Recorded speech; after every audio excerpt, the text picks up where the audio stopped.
slaves in the country that we were slaves in. And so it is embarrassing to talk about it, but we have to talk about it.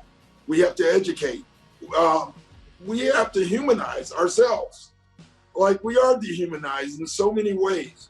You see the white cop in Dallas that mistakenly walked in an apartment building and then said it was her place and killed a man. And you saw the judge come off the bench and hug her. And you saw people give her all this love, and that's great. Like, I feel compassion for everybody. But when a black boy goes to jail for, a little bit of weed and he's in there for 10 years, they don't tell his story. They don't say that this kid grew up in poverty, unequal education, and he was hopeless and joined the game because he saw no other hope. And to me, like, we have to do more than have a conversation. We need that. But we have to take action, and we have to change habits, but we have to educate. And education is so important, not just for whites, but for blacks as well. We have to educate ourselves. And I'm not talking about school education. I'm talking about education on how we got here, because that's where you'll start having compassion. But this is not a black thing. This is a human thing. And so we have to have humanity.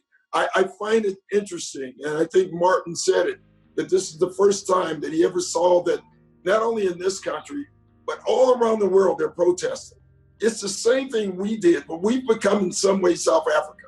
It's the same thing everyone did to get Nelson Mandela out of jail and the equal rights in South Africa. Think about that. Now we're doing that, and people around the world is doing it to us, which tells us we have a lot of work to do. But this is good. Protests are good. We focus, Tony, and I'm going to end with this, way too much on the protesters. And we got to keep our focus on the acts and why the protests are happening. I think we focus too much. Like, I agree. Like, I don't like crime. I don't like any violence, but let's not get lost why it's happening. We have to keep our focus there. My dad always said one thing. My dad was a good cop. And he always said, one thing that a good cop hates is a bad cop. And the bad apple thing, that's true. But I think what we all are fighting for, we understand in society there are bad apples. But when bad apples happen, they have to be persecuted. And I think over anything else, that's what this fight is about right now. If you focus on George Floyd and all these other things, most of the time, they go free. So if there's no consequences for your act, you get emboldened and you do it more. So we have to persecute people who are doing wrong, because if we do wrong, we feel like it comes at us twofold. We just need that same treatment for anyone that does something. And where does that education begin? And what's the form of that education that has a lasting impact on the psyche, the spirit, the heart, and the mind of an individual? Because, people aren't born this way, right? You see little kids, it doesn't matter what the color of your skin is. I mean, we all share 99.9% of the same exact DNA. I mean, it's absurd. We all started, with dark skin. And if you study history, we migrated to these northern areas where you needed lighter skin to get the vitamin D. You needed darker skin in Africa. We're all made of the same stuff. Yeah. So where does that education begin, Doc? And what's the form of that education that can, have that impact that's lasting? Well, we have to teach it, Tony. We have to teach it through our schools, obviously. For adults, I don't know how many times over the last week I've been asked, how do I educate myself? What should I need to do? And you go read, you go find, you go research. But for kids, we just have to educate them, because you're right. Racism is not an inborn act, it's taught, right? And so, and sometimes it's not even taught. It just happens because you're in a house of someone who doesn't know, a black person, or doesn't know the history of this country. I really believe, like, if we teach more, we'll do more, and we'll understand. The other thing is voting, and someone, I think Martin brought up voting. But we have to teach everyone. When you hear voting, what do you think? You think immediately the presidency. Like, that's obviously vital, really important, right? but it's also the DA, the mayor, the sheriffs in town. Yes. Like, we got to get involved in this. And I do think this is a call right now to do it, but we have to do this much longer than a protest. You know, everybody on this panel have seen protests in their lives, and we've seen little change, all right? You know, so we have to get involved and we have to stay involved. I think that's the key. What would your father say about this situation? What would his be advice if he's here today? How would he coach you, coach, and in turn, coach America for a moment?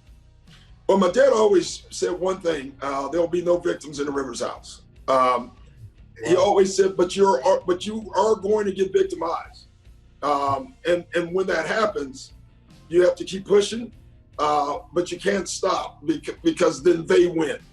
He said that all the time, and so my dad would be angry right now, just like we all are. My dad would preach to me about education because he was a very educated man. He was the first man in my entire family to have a couple years of college. At that age, that was unusual, you know. So, but that's what he would be preaching right now. And then he would be preaching justice, like, hey, it's not a cop, it's someone killed, one human being killed another human being. That human being has to have justice done to him. And it takes us so long to do it. It's amazing. And whoever said it is so right. The first thing listen, you can break a crime and not die. Like, you can cash a check, even a bad check, and you should not die from it. You know, so it feels like every time we do something, they tell our story, but they don't tell the cop story. It came out so late, about 13 times he's been written up. So that's what my dad would be saying. My dad, you know, unfortunately, he died before Barack Obama became president. Oh. But he used to tell me every day, you can be anything in the world but president. Now we know we can be that too, but we have to do it through voting, and that's what my dad would say. Thank you, Doc. From the soul and your coach's coach, coaching America, thank you very much for your heartfelt piece. And it's great to honor your father and all that he brought to you, because I also think that's where it all begins. It doesn't just begin in schools. It begins with fathers and mothers who step up and tell the truth about the diversity of life, the beauty of life. I mean, if you want to know what the universe or God loves, you go to the forest, and what do you see? Everything is different. Every twig, every tree, every branch, you know, and that's the beauty.